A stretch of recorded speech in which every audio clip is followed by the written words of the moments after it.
Has anyone ever been in a situation like they're driving and their contact lens fell out? Or maybe you accidentally sat on your glasses and had to walk around half blind. In 2013, I didn't have to worry about that anymore because I got corrective eye surgery. And if you listen closely, I think that you won't have to worry about those things either.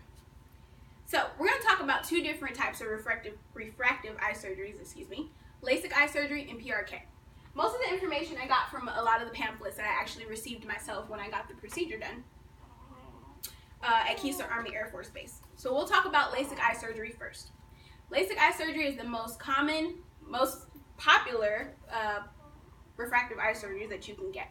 It's very inexpensive for nearsighted, for farsighted, and people with astigmas. All right. Before you get the surgery, you have to undergo a consultation from a doctor, obviously. So there's not many things that will eliminate you from getting the surgery, but there are a couple of things that you have to be aware of. If you have unhealthy eyes, thin corneas, or oversized corneas, then LASIK surgery may not be for you. But don't get discouraged, because if LASIK or eye surgery doesn't work, PRK is always going to be your next best friend.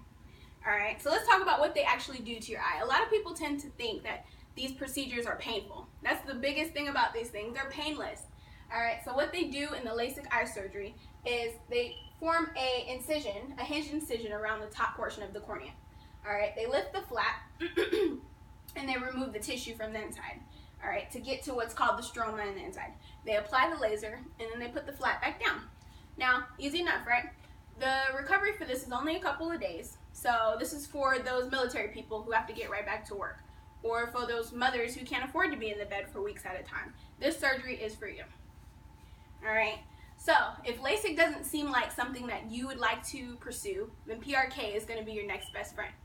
Alright, so instead of an incision, what they do is they shave away the top portion of the cornea to get to the stroma. They apply the laser and they put like a contact lens over the top of the portion that's left. That acts as a bandage for recovery. Now the recovery for the PRK is a little bit longer.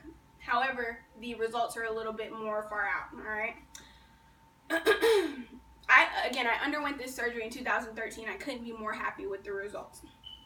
All right, so let's talk about some success rates. Who in here watches television? I know I do. I'm a reality show junkie.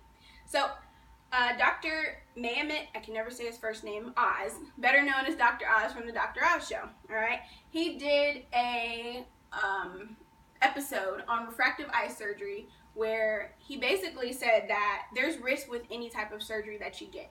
But with these types of refractive eye surgeries, they're excellent safety profiles and have extremely high success rates. So if you won't listen to me, listen to Dr. Oz.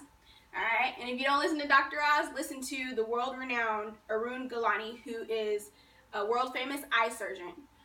In one of his articles that I found, he doesn't want to classify refractive eye surgery as cosmetic anymore, because cosmetic would mean that people are going to get this surgery because they want it. Some people have to get PRK or have to get LASIK for better eye health. Alright, so it's not just a cosmetic surgery, it's an advanced surgical option for people who need it. Alright, so I found this quote online. I thought it was pretty humorous by an unknown writer. He says, "I got laser eye surgery, but I still can't shoot lasers out of my eyes." Alright, so if that was one of your questions, no, you're not going to be able to shoot lasers out of your eyes. Alright, but Helen Keller, I found a quote that she wrote that says, "Of all the senses, sight must be the most delightful." And I would be inclined to agree with that, because I don't know what I would be able to do if I couldn't see. I don't know what I'd be doing right now if I still had to pop in contacts every morning when I woke up. Alright, so I hope my presentation finds you well, and I hope I helped you help yourself.